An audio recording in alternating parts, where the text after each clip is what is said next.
Juno Beach, Florida, December 18th, 2028, 04:51 a.m. Rhea Kapoor killed the lights in the Advanced Energy Lab and let the darkness settle. Only the red glow of the exit signs and the soft blue heartbeat of the Phoenix battery rack remained. 48 solid-state modules, each the size of a briefcase, sat in perfect rows. Together, they held enough power to keep the entire city of West Palm Beach alive for 3 days if the grid fell. She rested her palm on the closest module. Warm, not hot. Perfect. 18 months of her life lived inside those ceramic plates.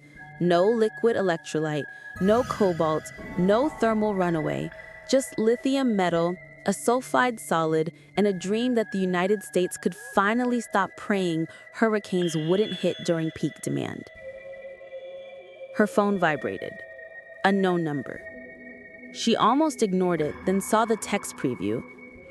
"They're coming tonight. Get out." She stared at the screen until it dimmed. The lab's motion sensors woke up. Someone was already in the corridor. Fast footsteps, 2 sets. Rhea killed the phone, yanked the main breaker for the overheads, and slipped behind the server rack that held Phoenix's twin. The unannounced backup unit nobody except her and one other person knew existed. The side door hissed open. 2 men. Black tactical pants, no logos, suppressed rifles held low. One carried a small aluminum case. She recognized the walk of the taller one. Derek Cho, former colleague, now strategic consultant for a firm nobody could find on Google. Derek knelt in front of the main rack, opened the case, and took out a ceramic injector the size of a caulking gun. He pressed it against Module 01 and squeezed. A faint hiss. Liquid electrolyte. The one thing guaranteed to murder a solid-state cell from the inside. Rhea felt her pulse in her teeth. 30 seconds and Phoenix would be dead. She stepped out of the shadows. "Looking for me?" Both rifles snapped up. Derek smiled the same polite smile he used in stand-up meetings. "Rhea, you weren't supposed to be here." "Funny, I was about to say the same thing to you." The second man thumbed his safety off. Rhea raised both hands slowly, then flicked her wrist. The backup rack behind her came alive. 2.4 megawatt hours dumped into the lab's superconducting busbar in a single violent pulse. Every light, every magnet, every unshielded electronic device in the room screamed and died. The rifle's red dot optics went dark. Derek's injector sparked and melted against the module. The emergency strobes kicked in, blood red flashes. Rhea was already moving. She grabbed the fire suppression axe from the wall, swung it like a baseball bat, and caught Derek across the forearm. The injector clattered away. The second man lunged. She ducked, felt the axe wrenched from her grip, and then a forearm like steel closed around her throat. Black spots bloomed. Then a single gunshot, unsuppressed, deafening in the enclosed space. The arm around her neck went slack. The man dropped. Caleb Whitaker stood in the doorway, Glock still raised, eyes scanning for more threats. "Evening, Dr. Kapoor? You missed our weekly security briefing." She coughed, tasted copper. "You're late." "I'm exactly on time." He stepped over the body, knelt, checked pulses with 2 fingers. One alive, one less alive. Your choice what we do next. Rhea looked at Derek groaning on the floor, cradling his shattered arm. Call it in. But we're taking Phoenix with us.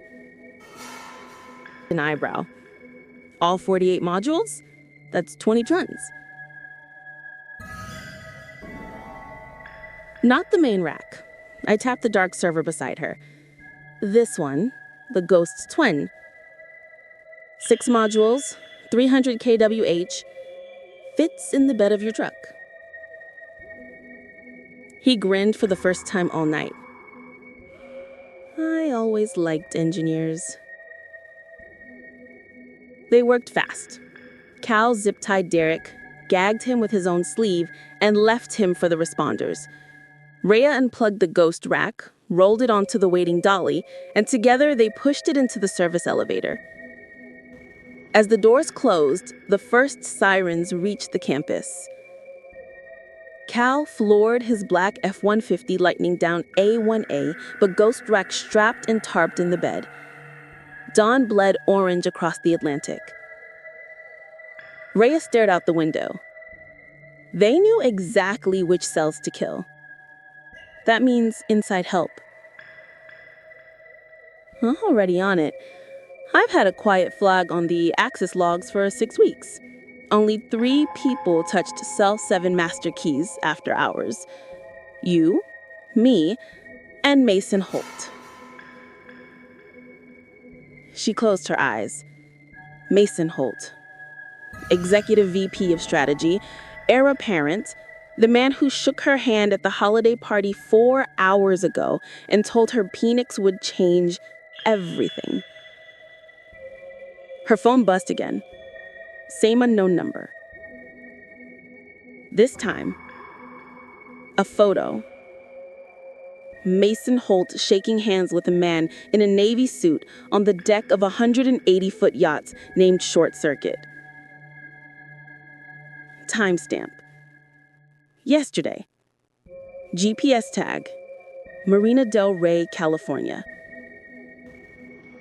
Below the photo, a single line. He sold you for 2.4 billion reasons. Rhea turned the screen so Cal could see. Son of a bitch, he muttered. Where are we going? Someplace with no cameras and a lot of guns. Ever been to Texas?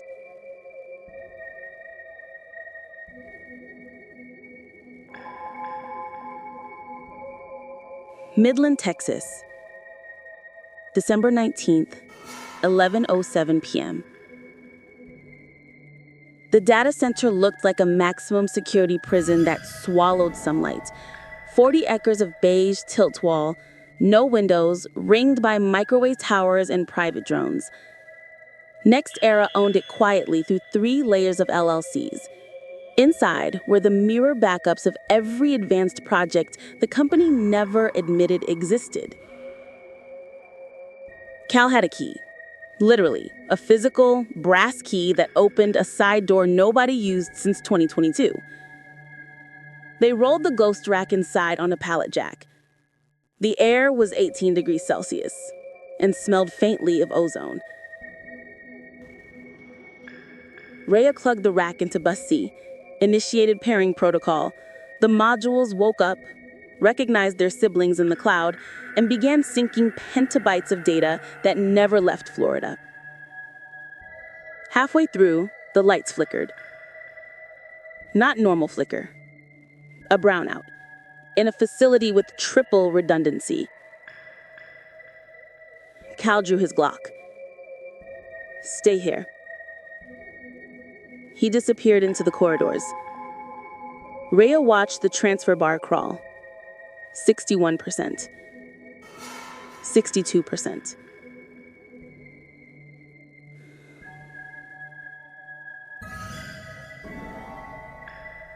Footsteps behind her. Fast. She spun. A woman stood there. Early 30s, dark hair in a braid, wearing a visitor badge that read, S. Reyes Press. Don't shoot. the woman said, raising both hands. I'm the one who warned you in Florida. Rhea kept her hand near the fire axe she'd borrowed from the truck. You have a name? Sophia Reyes, 800,000 subscribers. I've been tracking the short champagne on Next Era for 9 weeks. Someone's about to make the grid blink, and your battery is the only thing that stops Florida from going 1845 for a week. How did you find us? Old school journalism. I followed the only truck in